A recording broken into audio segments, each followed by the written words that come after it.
Hello, everyone. My name is John Haynes, and today I'm going to talk about the Mesopotamian epic called Atrahasis. So, the epic of Atrahasis is commonly referred to today as the Babylonian Flood Story or the Deluge. And in ancient times, it was likely referred to by its incipit. Now, the incipit is the first few words of the narrative. So in the case of Atrahasis, the incipit is when gods were men, which also carries the meaning of when gods were like men. So as you can see for this story, the incipit is Enuma Ilu Awilum, which translate to when gods were men or when gods were like men. And we can compare this to the Mesopotamian creation epic Enuma Elish, which translates to when on high, which is the first few words of that story. And today we commonly know that epic as Enuma Elish. So the complete epic of Atrahasis is known to us from several fragments of tablets that have been recovered from various places. And of course, it's important to remember that the story has several different variants depending on location and time period. So this epic has been placed as originating in the 18th century BCE, although it did incorporate earlier Sumerian elements, such as the creation of humans, which echoes similar creation stories from the Sumerian Eridu Genesis account, as well as from the myth of Enki and Ninmah. Now, the account of the flood story is also found in the Eridu Genesis, as well as in the famous Epic of Gilgamesh. The original account that we have of Atrahasis was written in Babylonian Akkadian, or also known as Old Babylonian, with later copies and reworkings in the story in both Middle Babylonian and Assyrian. Now, the earliest extant copy that we have is from the reign of Ami Saduqa, who was the great grandson of Hammurabi. And we can date this text by the scribal colophon of the scribe who copied it. And his name was Ipik Ayah. Now, the scribal colophon is an insertion on the tablet with the name of the scribe and often a short statement of the work, something that we will look at here momentarily. So pictured here is an example of a scribal colophon from an Atrahasis tablet found at Sippar. And as you can see, the scribe added his name as well as a statement that he meticulously copied it from the original. And of importance here is what text he states that he copied. As noted earlier, the text was likely known by its incipit, and this assumption is supported by this scribal colophon that we see, where the scribe states he copied when the gods were men, or Enuma Ilu Awelu. So the Atrahasis myth deals with several themes, such as the creation of humanity, divine anger with humanity, a decision made to destroy humanity, a flood, the salvation of one family and animals, and limitations on human life expectancy.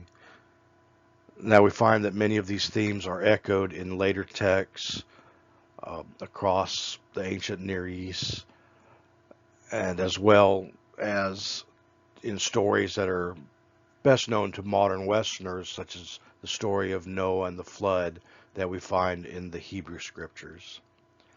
Now, in Atrahasis, this main character, his name means exceedingly wise, so that gives an indication as to the character himself.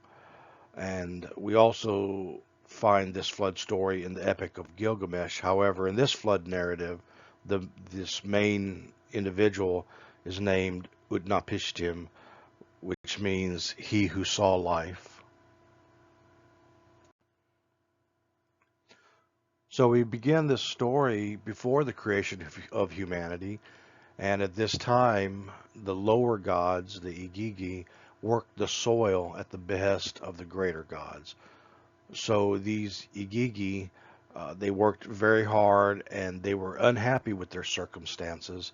And at one point, they refused to continue working and they approached the greater gods with demands that something has to change. They don't want to work the soil any longer.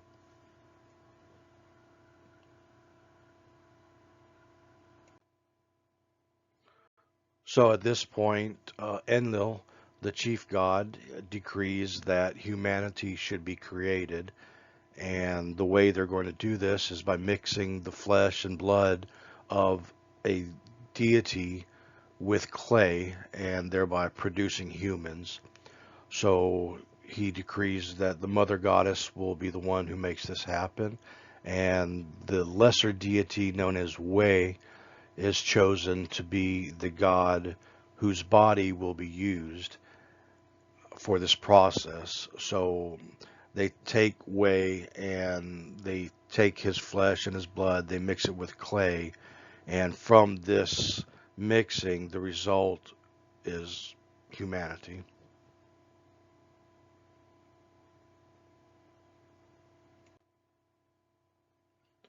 However, with the creation of humanity comes overpopulation, as humans have extremely long lives. And the noise created by so many humans is too much for Enlil.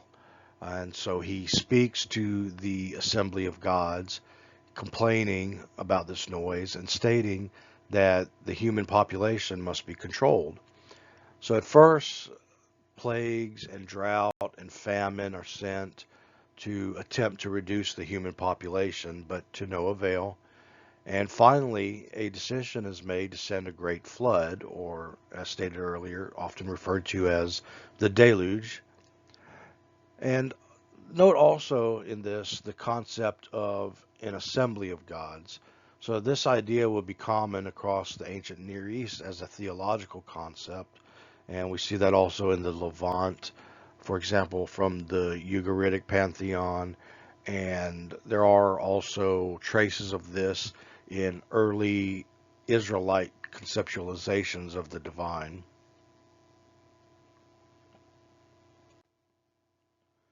Now, the god Enki, who is a patron of humans, he seeks to thwart Enlil's plan. So he forewarns Atrahasis of this impending doom and advises him to build a boat to escape the flood. Atrahasis is told by Enki to fill the boat with animals as well to save all life. And Enki gives him specific instructions on the dimensions of the boat.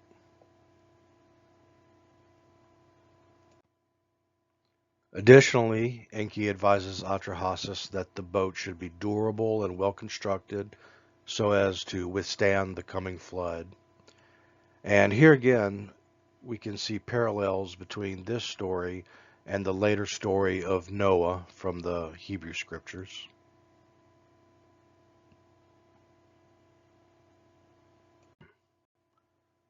So, as humanity has now been saved, Enlil accuses Enki of thwarting his decisions.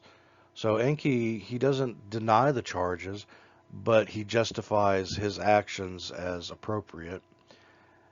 In an effort to keep human population in check, several decisions are made, including that some women will be barren, that is, unable to have children. Some children will die when they are young, and the cause of this is attributed to a female demon who will take their lives.